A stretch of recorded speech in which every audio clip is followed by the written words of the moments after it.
Number 3, Teenage Mutant Ninja Turtles 3.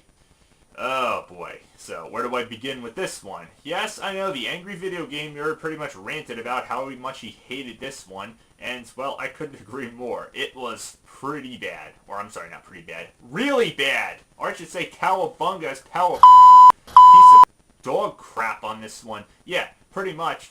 Okay, like Mortal Kombat, the first two films are guilty pleasurable. I love the first one. Even better than the Michael Bay produced movie. I'm sure anybody can agree with that. Sure, it was cheesy, but come on. You had turtles. They looked more awesome than this crap that Michael Bay produced. I mean, you had a way better, much more believable April O'Neil. The fight scenes were cool. I mean, you had plenty of puns. They say damn a lot. I mean, come on. And even Shredder looked more like Shredder, not like a freaking Shredder Decepticon like in that film. I'm talking about that way too much, aren't I? But come on. This was Ninja Turtles. And then the sequel came around, The Secret of the Ooze, and okay, they dumbed a few things down. They don't say damn in the film a lot, and some of the fight scenes are kind of corny, but still likable. I mean, it's Ninja Turtles. Take it for what it is. It's at least guilty pleasurable like the first movie. A bit dumbed down, but it's watchable. But then when the third movie came around, oh boy, what more do I have to say? I'm sure anybody can agree.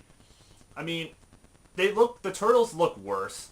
The villain is, yeah, not even from the Ninja Turtles universe. I mean, you had so many villains to work with to bring in there. I mean, it's pretty obvious they weren't going to bring, Shredder back since he was Super Shredder in the second movie, and I agree. It's pretty ridiculous how he comes back as an even more powerful Shredder and that he gets killed off with a freaking wooden dock after in the first movie he gets killed when he's regular Shredder with a freaking garbage disposal thing. I mean, Christ. He gets crushed.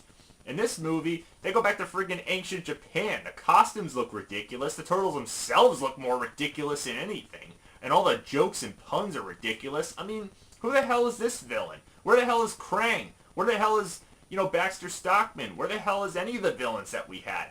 They had so much ideas they could have worked with, but they pretty much said, screw it. Let's give this movie as a big middle finger to all turtle fans out there. It is ridiculous as ever.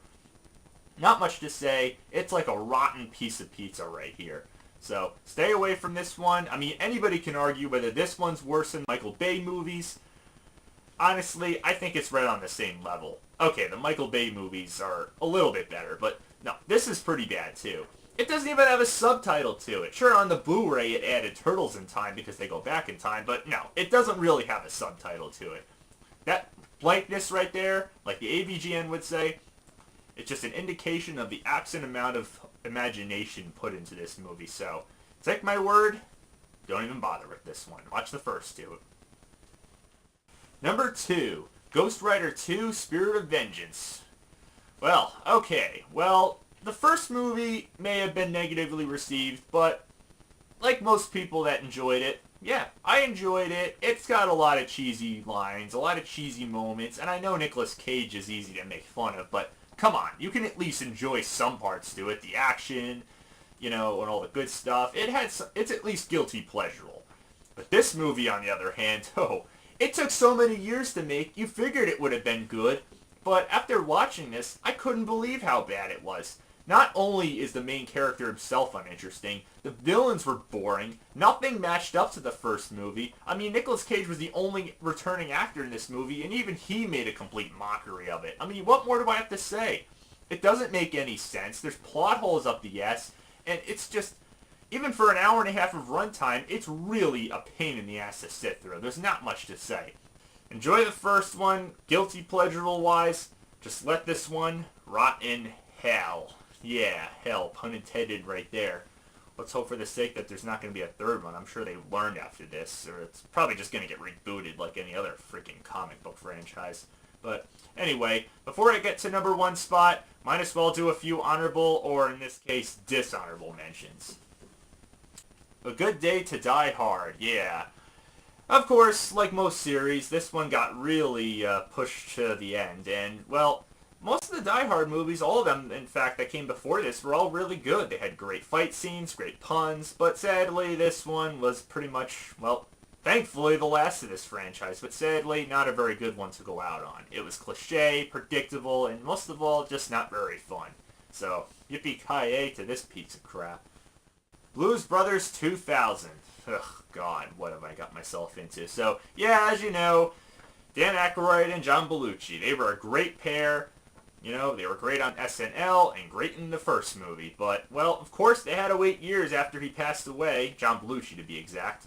And, well, man, this had to be a big insult. I'm sure he's probably rolling in his grave knowing how unfunny and unoriginal this piece of crap was. So, yeah, definitely enough to give you the blues right there. Vegas Vacation. Yeah, it's called Vegas Vacation, people, not National Lampoons. Not like the first three movies. And yeah, there was a crappy Christmas Vacation 2 film, but screw that film. This one, I think, was the one that should really take the cake. Some people may admit that they like this movie. That's why I put it only at an honorable mention spot. But honestly, let's be honest.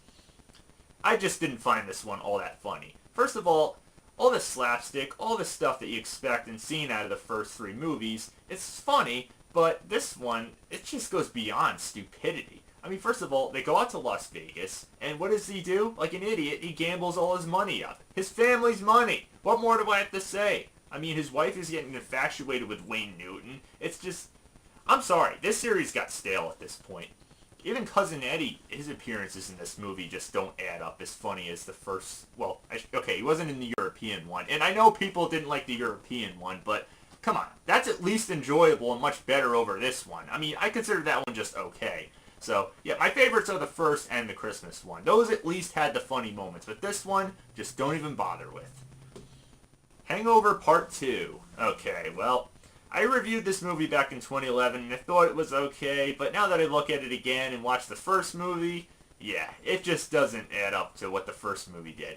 As you'd expect, yeah, it's all just basically a darker rehashing of the first movie. They just go over to Bangkok and the jokes are dirtier and, most importantly, just less funny. I mean, the guy that they're with basically loses his finger, and you'd expect he would make a bigger fuss out of it because he's a, string musician and everything, so what the hell? Even the end credits don't even get as much of a laugh as the first movie, so take my word for it, just stick to the first one. There's no place like Las Vegas. Sorry, no offense, but Bangkok just doesn't make it as funny. Even that joke, I should say, yeah, Bangkok, pun intended right there, I should say. Just take my advice, stick to the first one, that's the funniest one. And even the third one doesn't even do as good either. Even though it tries something new, it still alienates itself in the rest of the series. So, nothing beats the first in this franchise right here. X-Men Origins Wolverine. Alright, well, I pretty much mentioned several times probably that this movie was pretty much crap. And, well, yeah, it is. I mean, I thought it was okay when I first saw it, but over the years, I've kind of grown to say, yeah, it's very forgettable. I mean, Deadpool's character is wasted, and thank God he got his own spin-off, which was far better than this and much funnier. But, yeah, pretty much, that's not much to say there. I mean, yeah, people can argue whether they think this or X-Men 3 was bad, the worst in the series, but screw it. X-Men 3 is at least entertaining. I know the characters are rushed and undeveloped, and, killing off a lot of the main characters was a problem with that movie. Yes, I agree, it's, typical third movie syndrome, but this one I still think is worse. Most of the action scenes are just cliche, predictable.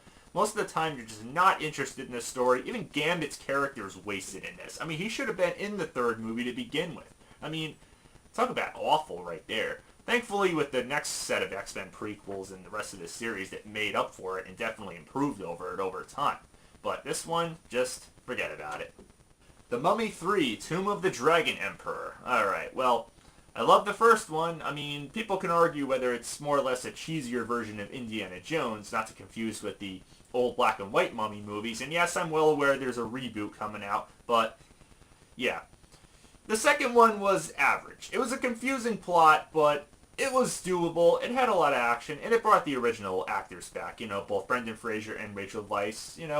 It was funny, but not as good. I know the effects on the Scorpion King himself, played by The Rock, were pretty lame and not great, but it's watchable. A little bit longer, but watchable. But this one, just don't even bother with it. It doesn't resemble anything to the first two movies. I mean, setting forth, I know this time it's in China, and nothing made sense. The effects are even worse. The jokes are stupider, and most importantly, no Rachel Weisz in this movie. Instead, it's Maria Bello as the wife, so that was already a huge downer right there.